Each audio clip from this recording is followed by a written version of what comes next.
Daily Bible Reading Sunday, August 10th, 2025. First reading, Wisdom chapter 18 verses 6-9. That night had been known in advance to our ancestors, so that, well knowing him in whom they had put their trust, they would be sure of his promises. Your people thus were waiting both for the rescue of the upright and for the ruin of the enemy. For by the very vengeance that you exacted on our adversaries, you glorified us by calling us to you. So the holy children of the good offered sacrifice in secret, and with one accord enacted this holy law, that the holy ones should share good things and dangers alike. And forthwith they chanted the hymns of the ancestors, the word of the Lord. Second reading, Hebrews chapter 11 verses 1-2, 8-19. Only faith can guarantee the blessings that we hope for, or prove the existence of realities that are unseen. It is for their faith that our ancestors are acknowledged.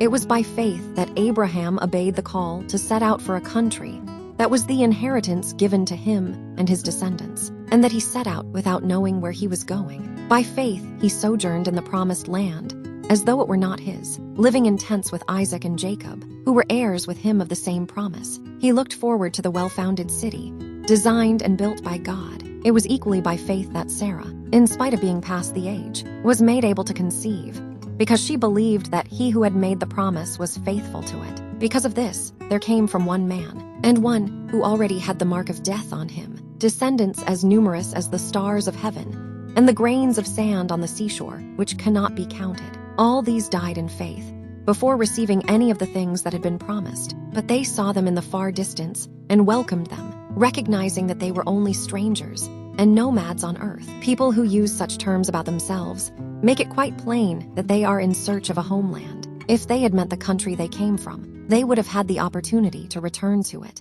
But in fact, they were longing for a better homeland, their heavenly homeland. That is why God is not ashamed to be called their God, since he has founded the city for them. It was by faith that Abraham, when put to the test, offered up Isaac. He offered to sacrifice his only son, even though he had yet to receive what had been promised. And he had been told, "Isaac is the one through whom your name will be carried on." He was confident that God had the power even to raise the dead. And so, figuratively speaking, he was given back Isaac from the dead. The word of the Lord. Gospel, Luke chapter 12, verses 32-48.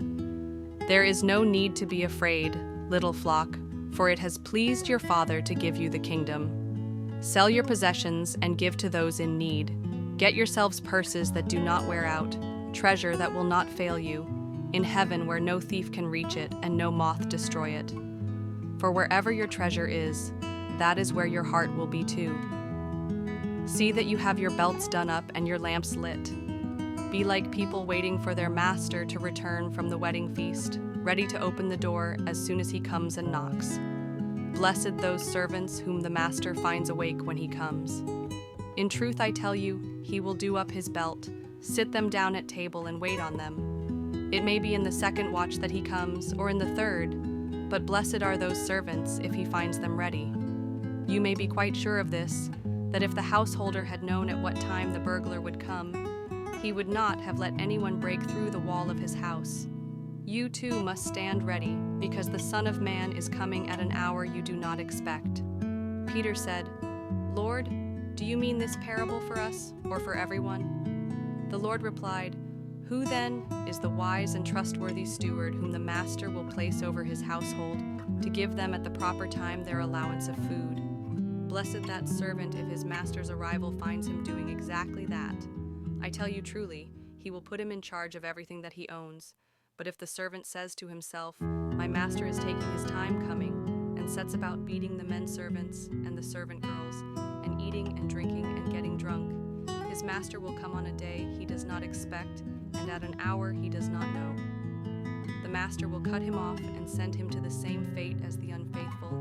The servant who knows what his master wants, but has got nothing ready and done nothing in accord with those wishes, will be given a great many strokes of the lash. The one who did not know, but has acted in such a way that he deserves a beating, will be given fewer strokes. When someone is given a great deal will be demanded of that person. When someone is entrusted with a great deal, of that person even more will be expected."